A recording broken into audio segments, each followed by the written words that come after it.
This is our fourth province that we're visiting, and all of today we spent with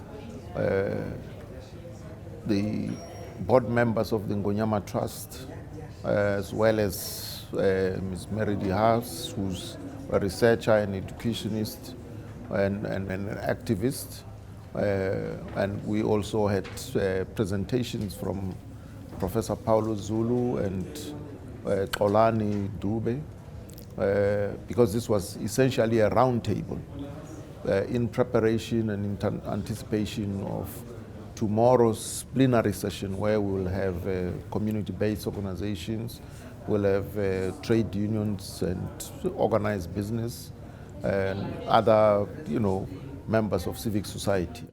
The lessons that we draw from these outreach programs are that,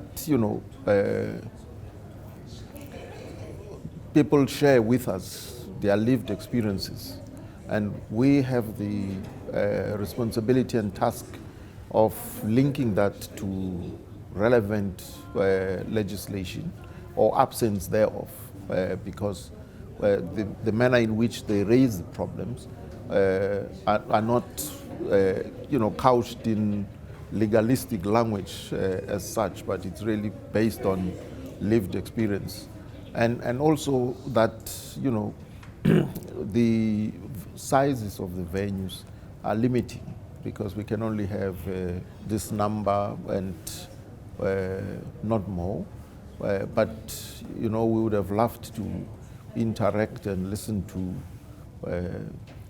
communities across the length and breadth of the country.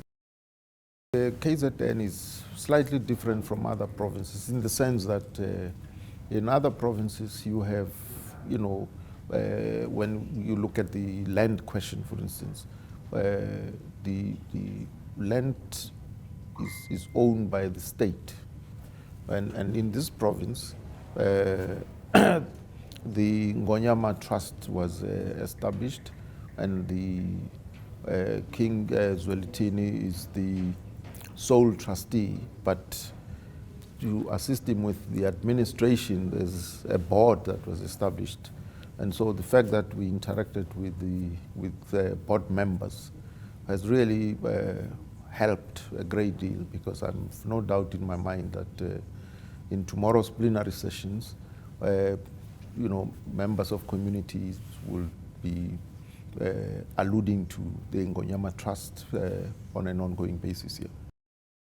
From the amount of information that experts and researchers, as well as the inputs from ordinary South Africans, the amount of information that we have been able to gather, no doubt will serve as a basis for us to submit a report that would be a basis of solving the critical questions of how to address the issue of poverty, how to address the issue of unemployment, how to address the issue of inequality, by ensuring that there's a participatory approach to wealth creation as well as its distribution, and also how to address the land question.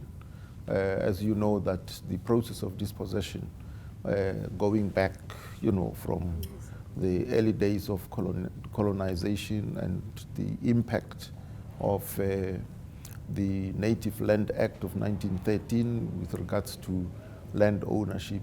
These issues of the Kgalema Trust and others still, speak to the 13% land that was reserved for occupation by black people. So we got to address that in its totality. We can't just produce a report which is confined to land hunger issues by merely focusing on in the 13%. When the Constitution was crafted and adopted in 1996, it was printed in all languages of our people. And that really made it truly accessible. And of course, it is a requirement in legislation that every bill that is piloted through Parliament has to be written in at least 2 languages. So we've got to make sure that the final versions are also translated into other languages. That's how to make legislation more accessible, and also that it should not be expected that citizens will have to pay in order to access copies of legislation.